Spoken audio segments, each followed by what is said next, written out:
সফলতার 10 পরামর্শ পাঠে আমি জারিয়াত কিশোর কল্লোল। জীবনের সবাই সফল হতে চায়, কিন্তু সবাই কি সফল হতে পারে? কেউ পারে, কেউ পারে না। তবে চেষ্টা থাকলে সফলতাকে আটকানো যায় না। মহান আল্লাহ বলেছেন, আমি তাকেই সাহায্য করি যে নিজে চেষ্টা করে। আবার প্রবাদে আছে, ইচ্ছা থাকলে উপায় হয়। তার মানে প্রথমত আমাদের সফল হওয়ার তীব্র ইচ্ছা থাকতে হবে এবং দ্বিতীয়ত আমাদের নিরন্তর চেষ্টা চালিয়ে যেতে হবে। তাহলেই সফলতা মিলবে ইনশাআল্লাহ। মূল আলোচনা। সফল হওয়ার 10টি ধাপ। ১. উদ্যোগী হওয়া। বর্তমান সময় সফলতার অন্যতম প্রধান ধাপ হল উদ্যোগ নেওয়া। প্রতিযোগিতামূলক কর্মজীবনে নিয়োগকর্তারা এমন ব্যক্তিদের খোঁজেন যারা নতুন পরিকল্পনা ও উদ্যোগ নিতে পারেন। তাই নতুন নতুন সুযোগ তৈরি করতে হবে এবং ঝুঁকি নেওয়ার মানসিকতা তৈরি করতে হবে। ২. নিজেকে মূল্যায়ন করা। নিজের যোগ্যতাকে অন্য কারো মূল্যায়নের জন্য ফেলে না রেখে নিজেই যাচাই করুন।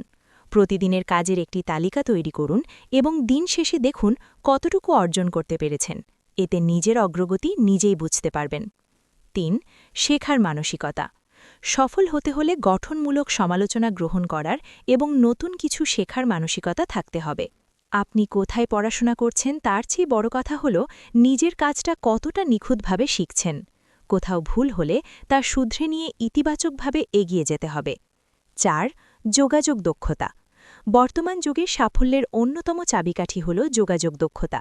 মানুষের সাথে কথা বলা, ব্যক্তিত্ব বজায় রাখা এবং অন্যের সাথে সুসম্পর্ক গড়ে তোলার দক্ষতা আপনাকে অনেক দূর নিয়ে যাবে।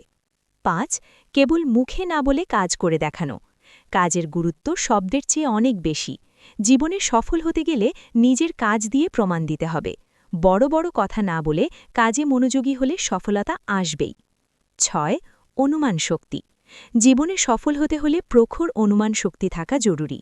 কোনো সমস্যায় পড়ার আগেই সম্ভাব্য সমাধান বা পরবর্তী ধাপ কী হতে পারে তা নিয়ে ভাবার অভ্যাস করতে হবে। ৭. বিশ্বাস অর্জন করা। সফলতার একটি বড় উপায় হল মানুষের বিশ্বাস অর্জন করা। যদি কেউ আপনাকে বিশ্বাস করে তবে সে আপনার কাছে আসবে এবং আপনার ওপর আস্থা রাখবে। মানুষের বিশ্বাস অর্জন করতে পারলে লক্ষ্য পূরণ সহজ হয়। ৮. সহানুভূতিশীল হওয়া। সফলতা মানে কেবল কর্মক্ষেত্রেই সফল হওয়া নয়, বরং একজন ভালো মানুষ হওয়া। অন্যের প্রতি সহানুভূতিশীল হওয়া এবং বিপদে মানুষের পাশে দাঁড়ানো সফলতার অংশ। ৯. সুনির্দিষ্ট লক্ষ্য থাকা। সফল হতে হলে জীবনে একটি সুনির্দিষ্ট লক্ষ্য থাকা প্রয়োজন। লক্ষ্যহীন মানুষ কখনো গন্তব্যে পৌঁছতে পারে না। ১০. পরিশ্রম ও ধৈর্য। যে কোনো বড় অর্জনের পেছনে থাকে কঠোর পরিশ্রম এবং ধৈর্য। ধৈর্য না হারিয়ে লক্ষ্যপানে অবিচল থাকলে সফলতা আসবেই। উপসংহার। পরিশেষে বলা যায়, সফলতা কোনো জাদুর কাঠি নয়, বরং এটি সঠিক পরিকল্পনা, কঠোর পরিশ্রম এবং সঠিক মানসিকতার ফসল। উপরের পরামর্শগুলো কেবল পড়ার জন্য নয়, বরং বাস্তব জীবনে প্রয়োগ করার মাধ্যমেই একজন মানুষ প্রকৃত সফলতার চূড়ায় পৌঁছতে পারে। নিজের ওপর বিশ্বাস রাখুন এবং সৎ পথে চেষ্টা চালিয়ে যান। জয় আপনার হবেই। ভালো লাগলে একটা লাইক, শেয়ার, সাবস্ক্রাইব আশা করতেই পারি।